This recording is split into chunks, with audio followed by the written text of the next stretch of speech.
Welcome to Childcare Rockstar Radio. I am your host, Kris Murray. Childcare leaders around the globe are breaking through challenges, leading the way in innovation, testing new best practices, and impacting children and families in a much more powerful and positive way than ever before. Each week, join me for interviews with early childhood leaders and experts that will leave you inspired to become the next childcare rockstar. Now, let's go. This is Childcare Rockstar Radio, episode 192, featuring Thomas Brawner. Hey folks, welcome back. This is Kris Murray, your host, and I'm very excited to welcome you into 2025. If you're listening to this live, this is the first podcast episode of the new year, and I hope that you finished 2024 strong and that you are ready for an amazing year. You have your goals laid out. You have some new inspiration and motivation, maybe some resolutions for changing your habits to support you and your goals and your growth in a newer, bigger, better way. Or you could just dive in to what does this year really hold for you and what is true for you in your heart, and going about it in a little bit more of a quiet, spiritual way. So whatever way suits you or somewhere in between, welcome back to the podcast. I'm so excited to introduce you to my guest today, Thomas Brawner. Thomas and his wife own a school called Alta Schoolhouse in Lakeland, Florida. And he is a new, young, passionate childcare owner from a business background. And his wife was a director at her school where she worked. She didn't own the school, but she directed it in California. And he tells the story of them moving to Florida and with the whole sole intention of starting a preschool. And they have accomplished their dream and they are killing it. They are doing an amazing job as young owners of this beautiful program. And it is Montessori-inspired. They have 3 young children.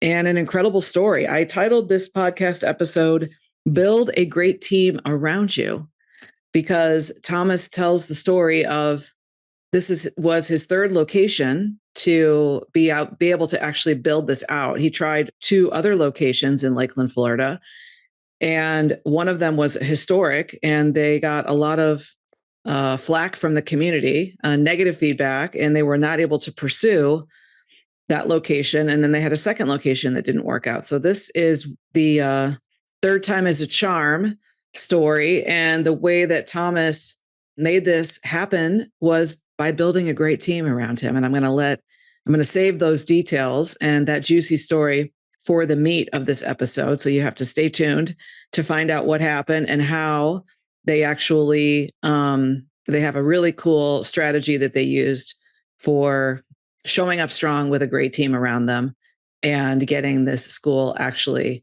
launched. And so shout out to Thomas and his wife. I think it's amazing. It's an incredible story. And he's also, of course, a member of the Childcare Success Academy, which not all of my guests are, of course, but many, many, many of the success stories on this podcast, you will hear from Academy members because we are coaching them to success with our proven asset checklists for every part of their business. And he talks about finding me and us through the podcast. And so completely randomly searching for childcare related podcasts, happenstanced upon this one. And I'm so grateful that he did and that he became a fast, loyal listener and became a member of the Academy through that path. So he tells that story as well. The school that they basically refurbished or remodeled was an assisted living facility in its prior years, and they transformed it into a very successful, fully enrolled preschool. He talks about how they did that and so much more on this podcast episode. So we're going to dive right in. But before we do, I want to just do a quick shout out to the fact that my new website over at krismurray.com is live, and it went live in early December, late November, early December. And I haven't really talked about it much, but I wanted just to put this out there for those of you who are thinking about wanting to work with a coach to dive into your life and into your business in a way that is going to help you regarding mindset and deepening the practices of spirituality and mindset that I've been talking about on this podcast, especially back to the episode 188, where I talk about what would you love. And I'm looking for about 4 people that want to work with me on this journey and be on this path together. I call it awakened leadership. And if you would like to know more about what awakened leadership is and how I work with people one-on-one, and I'm also putting together a brand new inner circle, a group of both childcare folks and non-childcare folks who want to be on this path with me of consciousness, of awakened leadership, and just a path that brings you back to the true essence of yourself. And that the most important relationship that you have is your relationship with you.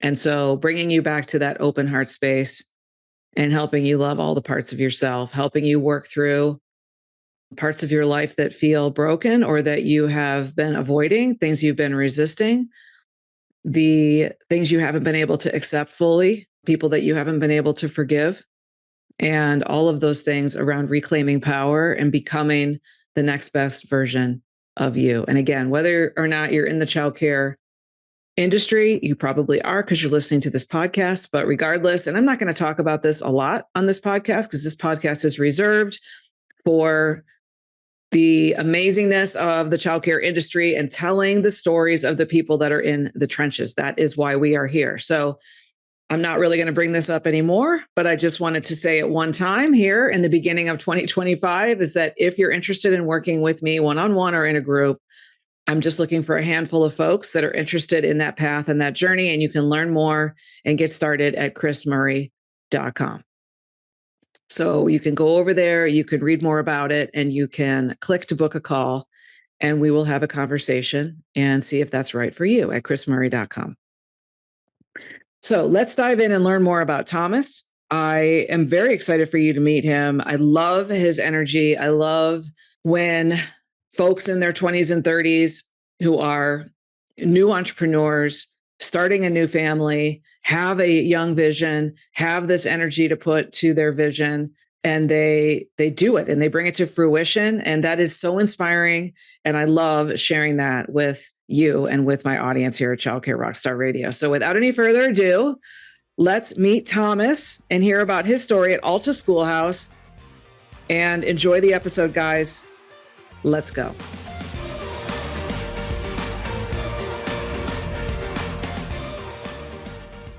Hey, folks, welcome back to the podcast. I am so excited today to have you meet my guest, Thomas Brawner. Thomas, how are you today? I'm doing well. Thanks for having me. Excited to be here. So glad that you're here. Thomas reached out to me via email, a faithful podcast listener. We'll get into all of that. And also a professional in the early learning field. Thomas, where are you right now? We are based in Lakeland, Florida. So right between Orlando and Tampa. All right, cool. So you have had your share of hurricanes and or storm systems over the last few months. Yes, we have. Thankfully, we're a little inland, so we don't get hit as hard. But yes, we definitely still have to prepare and do all of it. For sure. So tell the audience a little bit about you. What is the name of your childcare program? And just a little bit more about the nuts and bolts of the program. How long has it been around? How big is your program? What's the capacity, current enrollment, those kinds of things? Yeah, so we are a Montessori-inspired preschool. We've opened our doors, in just 2.5 years ago, in April of 22. We opened our doors. My wife and I moved from California to Lakeland specifically to start a preschool. So we moved here in 2019, kind of backtracking a little bit, but we moved here in 2019 in June, hit the ground running trying to find a location. It took nearly 2 years to find a location, go through permitting, and then a year for construction. And then, opened our doors in April 2022. We are Montessori inspired, like I said. So we are, our classrooms are designed like a Montessori school. So we have, all of the Montessori materials and all of the the wood and natural elements that a Montessori school would have. And then we have the capacity of about 95, 96. We've been almost full, like at 92 to 93 for the last year and a half almost. And yeah, we're very, very fortunate, very blessed. So why did you pick Florida, moving all the way across the country from California to start your preschool? Yeah, so my wife was a director of a preschool out in California. That's the career field she went into. Thought she was going to be a third grade teacher. Ended up wanting to go into the preschool industry before getting her credential, which is a requirement in California, and then loved it, fell in love with it, and quickly worked her way up the ladder. Ended up opening up a school in California where she was the director, and the owner was opening up another school. And so, as a business major myself, I was like, learn as much as you can. Maybe we can do this on our own someday. And sure enough, we wanted to. So once we made that decision to want to go for it, we had been visiting Lakeland. We have family out here. So we've been visiting Lakeland over the years as we were newly married and saw the just massive expansion of Florida in general, but specifically Polk County. And that's why we chose Lakeland. I mean, there was just a trove of young folks moving here, trying to start a family, lower cost of living, a little bit easier to open up a business here in Florida as it compared to Southern California. And so all of those, pros ended up just making the decision of that's the place to be. Cool. And is this business your primary source of income as well, or are you kind of working in Yes. it part-time? So it's supporting your entire family right Yeah, now. so it's supporting our entire family. Kind of funny enough, we opened the business with the intention of my wife to eventually be a stay-at-home mom. That was always our goal, Mm, where she wanted to be a stay-at-home mom, but still have that creative outlet and opportunity to, do what she loves in terms of like events and curriculum and those things that she can do remotely. So she's still involved in the business, but she acts more as a consultant at this point. And then I am, more or less the CFO, executive director, managing our administrative team. okay. That's a cool model. That's a little different than most of the other husband-wife teams that we've had on the podcast. So Yeah, it's a little unique. So I'm managing the day-to-day operations and the finances and pretty much the nuts and bolts. And then she is our problem solver when it comes to, anything large that happens that I need some consulting on. She's my go-to. okay, cool. So life at home, I think you have 3 children, I believe. Three. Tell us more about what life at home is like. Yeah, so that's all three kids have happened since we opened the school. So it's been an ever changing process. So yeah, we have Ezra is 4, Caleb is 2, and Selah is 3 months old. So just all about 2 years apart. Um, and yeah, I mean, life is better because of them. And so, we're just fortunate to have our school where, one of our oldest son goes to it, and Caleb is going to be attending here shortly. And it's just a beautiful community that we've built where we're able to drop them off and they're comfortable and they are getting to see mommy and daddy on a, daily basis.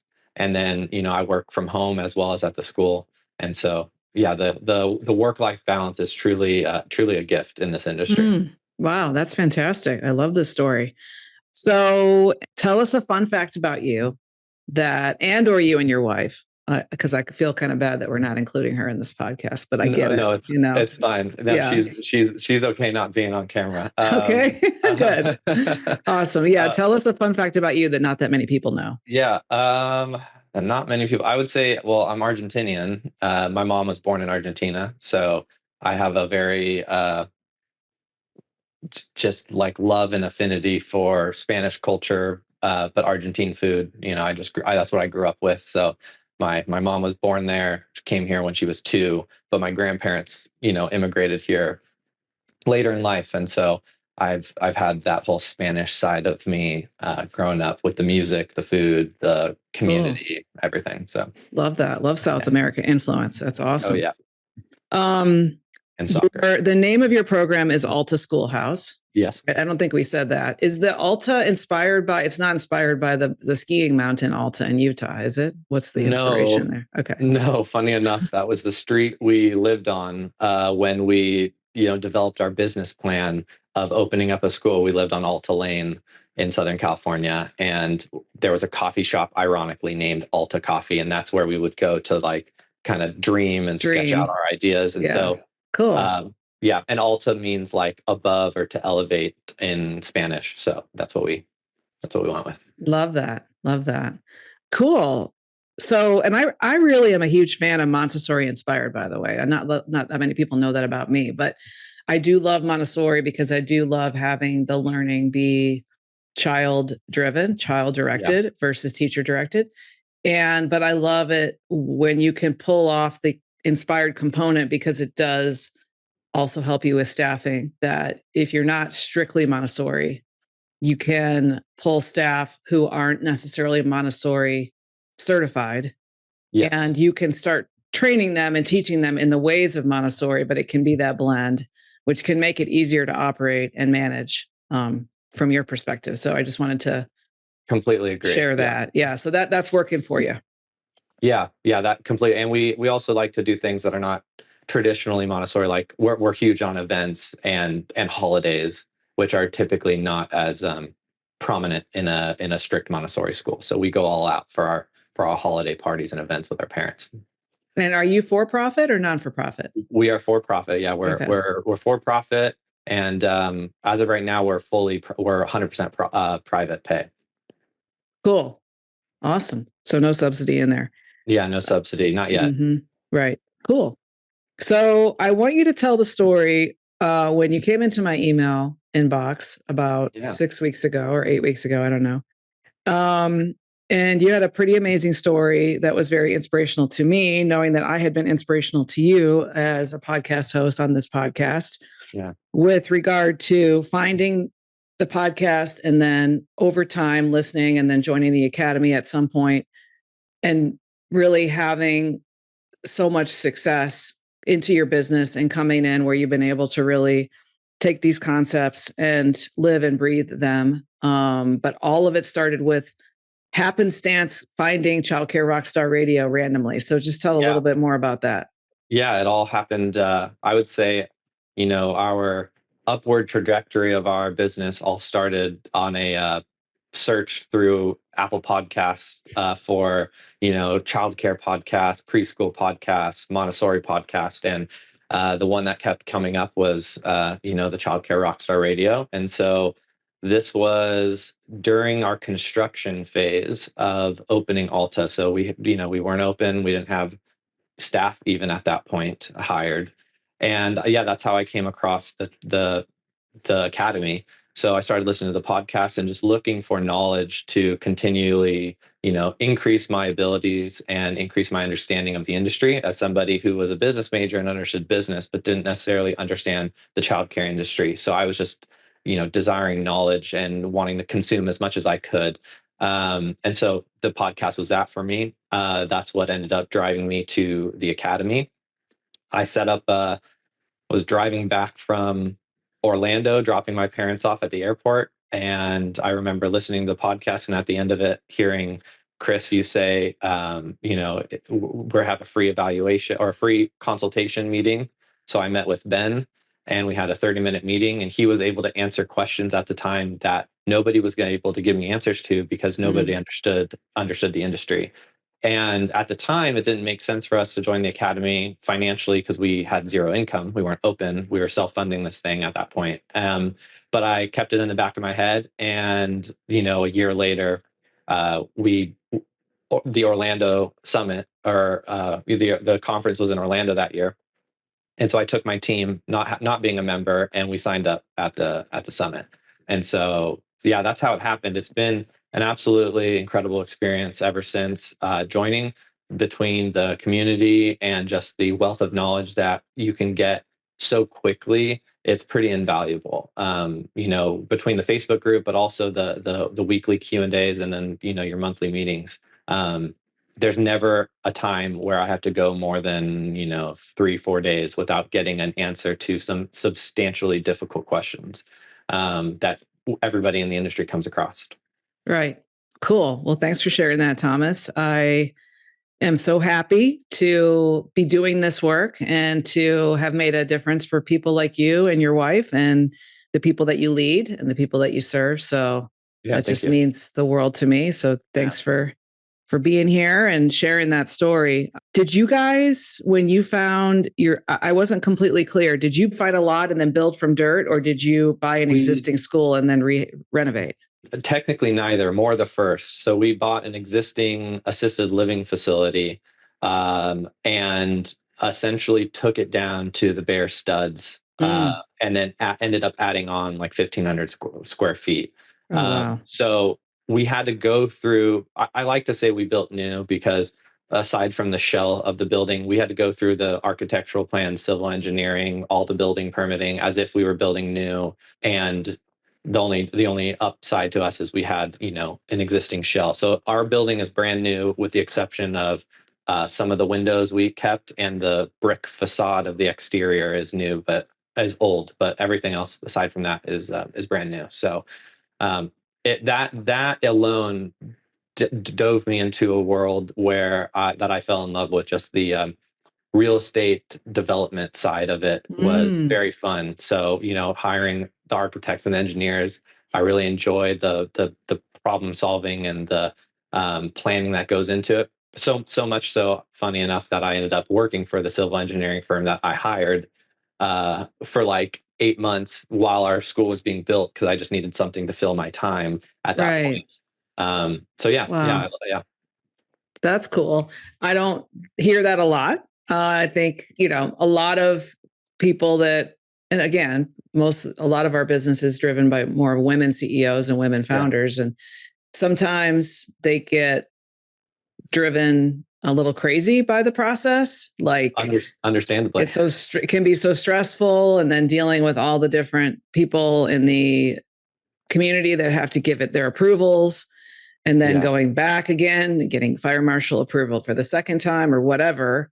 And sometimes we've got even nightmare stories of contractors who just flake out and like leave the job and steal money and all of that stuff, which is, awful. So anyways, I'm glad that you had a good experience. I'm not trying to scare people from doing it, No, because you not have to dive in and figure out how to do it if you're going to be successful, which you did. Yeah, and we had 2 locations that failed before our third, so we didn't get just lucky off the bat. Oh, We wow. we had 2 that failed. We went through public hearings and ended up having news organizations interview us because we were trying to open our initial school at a historical building, and there was a public Oh, outcry about that. And so much so that like Tampa News came over to interview us. It was like a big ordeal, and so I've learned a lot through that process, and it all ended up working out in the end. So, wow. but didn't come without its fair share of knocks. That's for sure. Yeah. So the third time was a charm, as they Third time say. was a charm, and the biggest. If anybody's doing what we're doing and building a school, I would say the biggest thing we did was we found an architect who was respected in the community.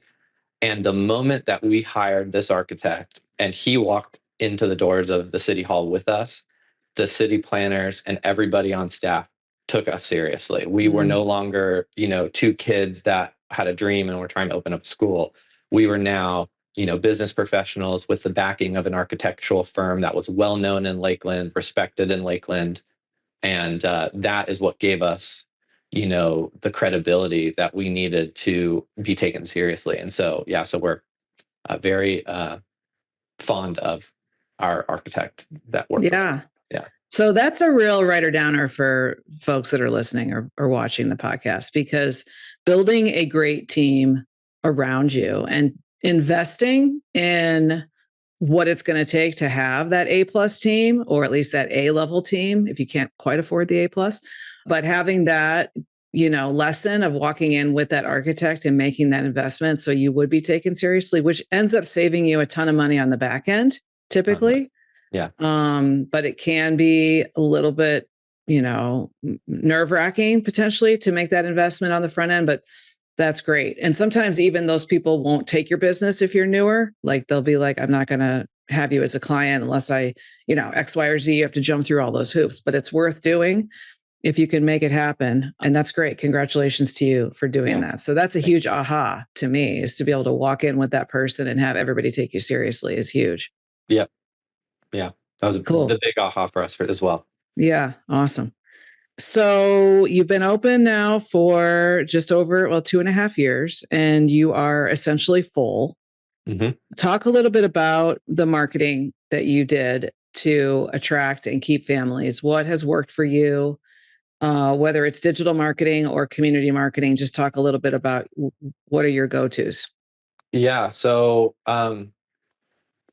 that whole press that came from the historic building ended up working in our favor. As they say, no bad market, no No press is bad press. yeah, no press is bad press. Thank you, Kris. And so, we got a wave of at least notoriety and awareness out of that. And we were able to capture that and drive that through a year into when we ended up opening. But since then, and that's really one of the reasons why when we opened we were in the green on day one, is we were able to build a wait list and have enough desire for what we were offering, where we were able to be in the green on day one, which we're very fortunate for. But since then, and growing and maintaining, I would say, yeah, digital marketing is probably our number one thing that we do. It's a lot of word of mouth, but a lot of also like social media ads, and local city newspapers and like social media, news organizations, and then moms groups are Mm, huge. I mm. think moms groups are so underutilized, with like the moms groups in your Facebook pages for your local city. I mean, that's your target market right there. You're looking for, you know, women and men in their, from age 22, 23 to 40. And, that's your demographic. Those are typically the people that have kids in your age group. So, being able to target them, and then obviously geographical to where you are. Hmm. And so, yeah, these moms groups on Facebook are massive at getting us, getting our awareness out there. And sometimes you can subscribe to them, or pay for a sponsored post of some sort. So we've done that. But yeah, social media ads have been great too. Just making a high quality video, breaking that up into 15 to 30-second clips, and then spending 50 to $100 on meta advertisements to go on Facebook and Instagram, and then using that criteria that I just listed, with like a 5-10 mile radius around your location, has worked wonders at getting us, our waitlist full, but also open house events. We've had those, and we advertise for those, and we get a lot of signups through that. So that's been huge. Cool. What kind of things do you do at your open house? Do you offer any kind of fun things for parents or kids, or free food or Yes. anything? So yeah, all of it. So at our open house, we usually have, if we do them in the mornings, we'll usually have like coffee and donuts in the lobby, and then we do rotating tours of the school. So we'll do like a tour every 20 minutes, and then so as people come in, they have coffee and donuts, and then they'll wait no longer than 15 minutes for a tour. We do a tour of our facility, and then I'll usually have one or two teachers stationed in the classrooms with a craft or an activity for differing age groups. And Hmm. so at the end of the tour, they're handed off to the teacher that's in that room, and the parents are with the children at that point, and they do a Hmm. craft together. So typically it's a Montessori-inspired, activity or work, as we call them, Montessori work. And so Yep. they'll do that, and so they get a hands-on experience with what a snippet of our school would look like. And then after that, we encourage them to go onto our playground, and they can just have fun with their brother, sister, friend, parents. And after they're done playing, they go back into the lobby, say goodbye, get a little packet of, a handout with information about us. And then we give them like a 50% off their enrollment, if they enroll that day, for their waitlist fee. If we have a waitlist, if we don't, then their enrollment fee. Okay, cool. So Yeah. half off the enrollment fee or registration fee. Yep. And then we get our current parents to refer people to us by offering like a referral discount of that 50% off. So it works out great because we don't actually lose money. We lose the enrollment fee, but we Right. don't really lose. You're talking 100 bucks, $150 a kid, not very much at all. Yeah. And we give 75 off to the new family, and we give 75 to our referral family. Nice. Nice. Well, that's working for you. And that's exactly Yeah. what we teach in the academy. It's usually I go sometimes if you're in a market where there's more supply, i.e. more competition, Yeah. you have to raise the stakes a little bit and give, 2 weeks free to each the referring family and the new family, or a week free. Or what you're doing is just working it on the registration fee, which is fantastic because Yeah. you're giving And away less and you're still we're getting the result. Yeah, we're definitely in the childcare desert. It's especially when we opened, we saw that when we moved here. That is changing.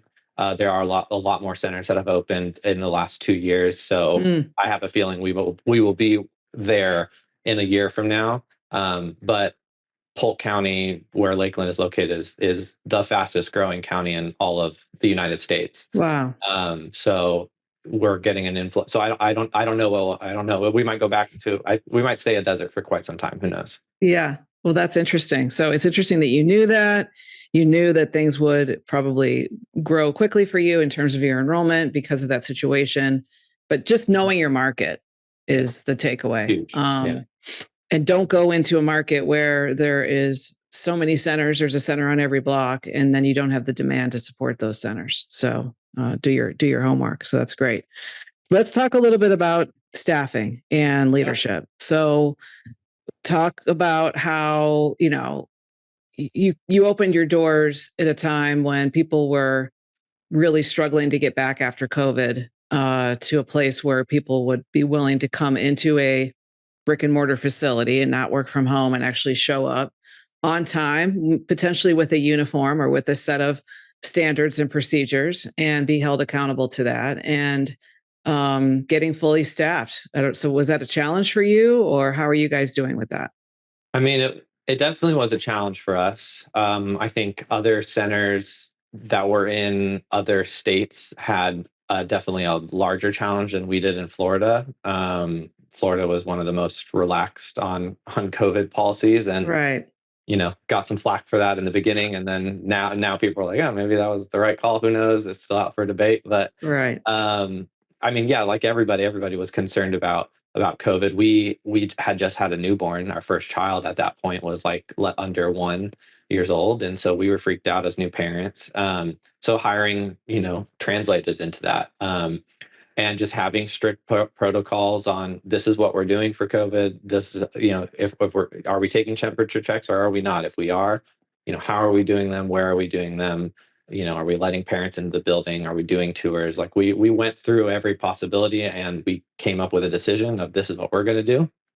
And I think having your employees see that you are looking at all of the possibilities and being firm on a decision, I think that is half the battle right there. Like, just the confidence from, they get confidence from good leadership. And so Yes. when you're unwavering in your decision making because you're so confident in what you're doing is the right call, that alone is, it gives them hope, and it gives them faith that, okay, like, I'm being cared for. And so Yes. I think that's the biggest thing that we try to make sure our employees understood, is that, we've looked at all options, we care for you. If you have any issues, please come talk to us, but this is what we're doing. Right. And yeah, and that they respected that. So That's cool. I love that. Yeah, that's a great writer downer, I think, for a lot of folks too, who do second guess their decision making. And if you're not in a place of confident leadership, or if you're a new leader and you haven't had to, make some of these calls in the past, or lead a team that sometimes the team is going to question you. yeah. So you have to be confident and stick to your guns in the face of that sometimes, a lot of times. So I'm glad that you brought that up. What are you doing now to attract and keep team members? What are some things that you feel are working either for team retention or for finding new team members? Yeah, so on the retention side, I mean, we pay really well. That's where we Okay. that's where we start. I'm constantly looking at what other centers in our area are paying, and it's my goal to pay more than them. So especially with my wife having been a teacher, so in a preschool, like, we have a strong just respect and honor towards teachers, Hmm. and so we want them to make as much as they possibly can make while still having a healthy business with, healthy margins. And so, yeah, so that's where we start. We offer our lead teachers that have excelled and some usually have degrees, but if they've excelled in their classrooms and they're running it A to B without very little administrative interference, and it's their classroom, and they're doing the curriculum, and they're managing their assistant teachers well, like we move them to salary, especially when they're creating their curriculum from beginning to end without request of help on a daily basis. We move them to salary, and we provide benefits as well. So I think those things have increased retention. And then honestly, the biggest thing after those two is just the company culture. Like having a strong company culture that is fun to work at, that people are on the same mission is huge. We've had times of employee turnover, more than normal, I would say, and that always stemmed from a crack in the armor of our company culture with like gossip cracking it and just kind of whittling it away, or just negativity cracking it and whittling it away. And the moment that those players are no longer a factor, the company culture immediately went up and our retention skyrocketed. Mm-hmm. So company culture is huge for retention. Yeah, Absolutely huge. Cool. Love that. And for finding new employees, pretty much Indeed and word of mouth is what we do. Because our facility is new, we're able to market that towards teachers, because they think it's a unique opportunity having a new classroom and having a break room that's brand new, that's designed for teachers, which we spend a lot of time thinking about. And so we market that towards our teachers, that when we're looking for teachers, about our break room and about our new building. And so that's a big factor. Yeah. And of course, very competitive or top of market salaries, as well as benefits, and all those things that you offer is awesome. So I'm sure you're getting their attention. Also, if you're doing video marketing, they potentially could be seeing that too. Like if you're doing some cool reels and video marketing on inside of Facebook and maybe Instagram on these mom groups, that's also going to help you attract team members, because they may be potentially seeing that so you're kind of getting that cool factor. Yeah, 100%. So I love all of that. Yeah, our staff is very young. So we definitely, my wife and I are on the younger side, but our staff is, the average age is in their 20s. So, we're a very young staff. And so that comes with some fun pros and cons. But I think it's more pros, and I love it. I love having a staff of majority of Gen Z, and millennials. Yeah. I'm sure that feels like a very vibrant environment when parents walk in. Yes, it does. It does. That's what you want. Although Montessori, again, tends to be a little bit more, the chaos oftentimes is lower when you walk into a Montessori school, just because everybody's working. They're busy. The kids are doing their projects.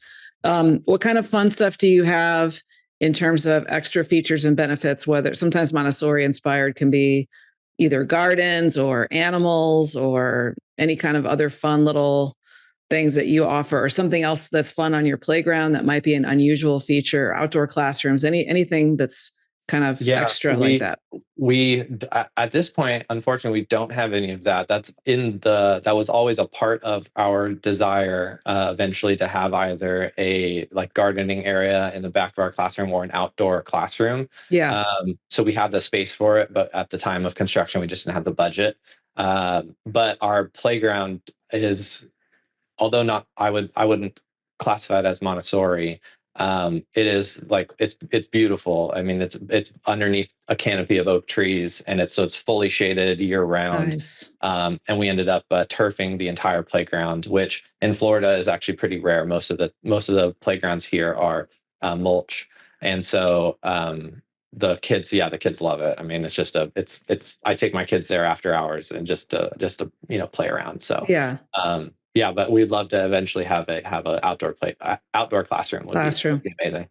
Yeah, that's awesome. So are you guys even thinking towards potentially starting another location? Or is that a part of your dream, or talk a little bit more about that? Yeah, it definitely is in talks, I would say. We, having been open 2.5 years and building out our administrative team and our staff to a point where I feel comfortable and looking at other opportunities. That's where we're at now. And so I've reached out to a few other owners locally here to see if they're, wanting or desiring to sell in the near future. Two have gotten back to me, so we're in early discussions. So we'll see what happens.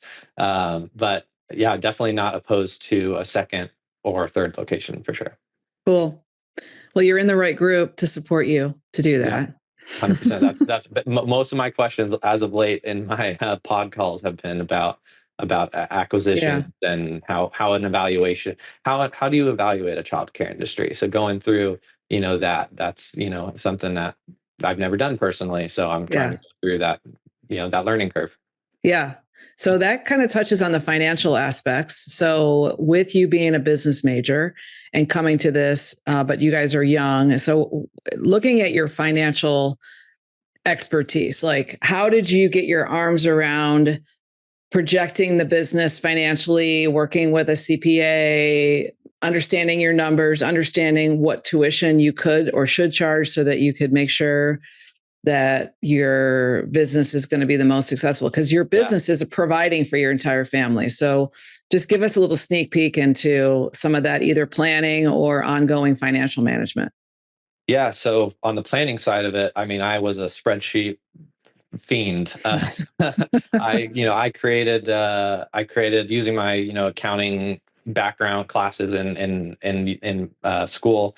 I created essentially a P&L, an estimated P&L spreadsheet on Excel, and tried my best to accurately guesstimate every single expense item that I could think of, and pulling from my wife's knowledge of being a director at a school and knowing like the daily or monthly expenses, we were able to dial those in.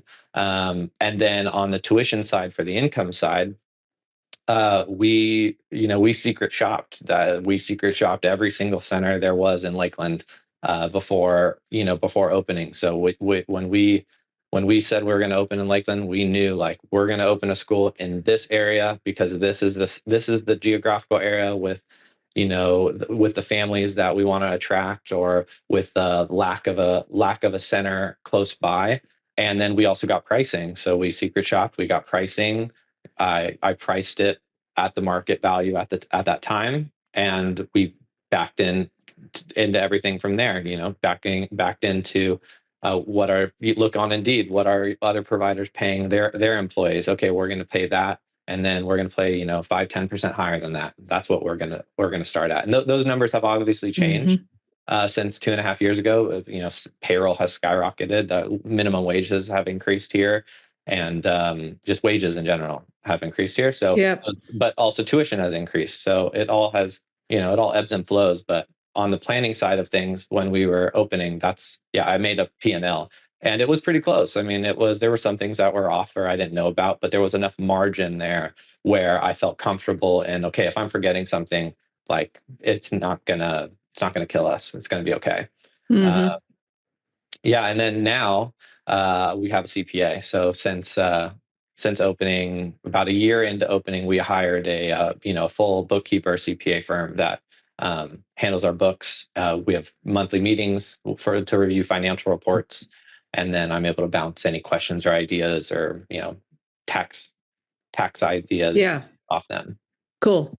Yeah. Love it. I love it. What I love, obviously coming to the business planning with all of that thirst to learn about the market and do your due diligence and do the secret shopping, the mystery shopping as much as you could, get all the pricing of the competitors. Just you really dove in and understood the dynamics of your market. And I think that's one of the biggest things that people don't do enough of when I work with folks and coach them. And so I just want to give you kudos for doing a lot of things right. So good job, Thomas. And I wouldn't have been able to do it without my wife. I have to say that, because she's the rock that I lean on. And she trusted me to do everything like construction management and financial, but I wouldn't have been able to do the operation stuff without her. And so we kind of balanced each other out. And I've since learned, her side of things, and she's learned a little bit of mine to the point where now I'm able to handle, manage it, at least mostly on my own. Awesome. Anything else that you want to share as we come to a close on the podcast today? This has been amazing, and I've loved everything that you've shared. Any other final thoughts for the audience? I would say just go for it. If you're thinking about getting into this industry, go for it. The reason that my wife and I went into this industry, obviously she had her background, and I was just a business major that loved kids. Like, that was kind of where it ended. And I wanted to open up a business. I had an entrepreneurial spirit. And it's been amazing. I mean, it's provided, obviously an income for my family, but it's provided a community and just a sense of fulfillment in creating jobs, creating happiness through the kids and students and parents that are under your care. Go for it. It's going to come with its knocks. It's going to come with, its difficulties, but it is all worth it in the end. And getting plugged into a community like the Academy and listening to podcasts like the Childcare Success or Childcare podcast is huge, because that is going to be what is the wind in your sails, propelling you forward. Awesome. Well, thank you for that, Thomas. And thanks for saying yes to your vision and alongside your wife, with an amazing little family that is going to grow and continue to make a huge impact in your community there in Lakeland, Florida. And this is so fulfilling for me to have you on the podcast today and share your story. And hopefully, I'm sure it will inspire others who are listening right now and watching on YouTube. So thank you so much for being here today. And let's see, how can people learn more about you? What is your website or any kind of social media credentials that you want to give? Yeah, our website is just altaschoolhouse.com, ALTA schoolhouse.com. We have an Instagram. I believe the Instagram handle is the same, Alta Schoolhouse. And yeah, if you need to email me, my work email is just thomas@altaschoolhouse.com. So if you need to get in contact or whatever, or if you're a newbie trying to go into the industry and you've got questions, I'm happy to help. Thank you. Thanks for all of that. I love that so much. And also shout out to Coach Ben for also being the inspiration to light that fire. And what is your wife's name again? I want to give her a shout out. Madison, shout out to you, honey. Good job, and love that you guys are in this program with us. And yeah, I want to thank you again. And thanks to everybody who's watching and listening to Childcare Rockstar Radio. As always, we love the fact that you are spending time with us. New episode every 2 weeks, and hopefully all good things coming in the new year. And this is actually the first episode of 2025, Thomas. I misspoke earlier, and this is coming out in early January of 2025. So happy New Year, everybody. Happy New Year. And it's going to be an amazing year. So thanks, Thomas, again. Thomas Brawner from Alta Schoolhouse. Thank you. Thanks for being here. Take care, everybody. And we'll talk to you all next time. Take care and God bless. Bye-bye. I hope you liked this episode of Childcare Rockstar Radio. If you did, please leave a review and share it with someone you know to help spread the word to friends in our industry and on social media. Childcare business success is my passion, and I'm honored to be on this journey with you. As a thank you for listening, I've got a new video training that shows you how to add 6 figures or more of new revenue to your program in the next 60 days by improving your hiring and your enrollment systems. To watch my new video, just go to www.fixmyschool.com. That's fixmyschool.com. Thanks. Take care and God bless.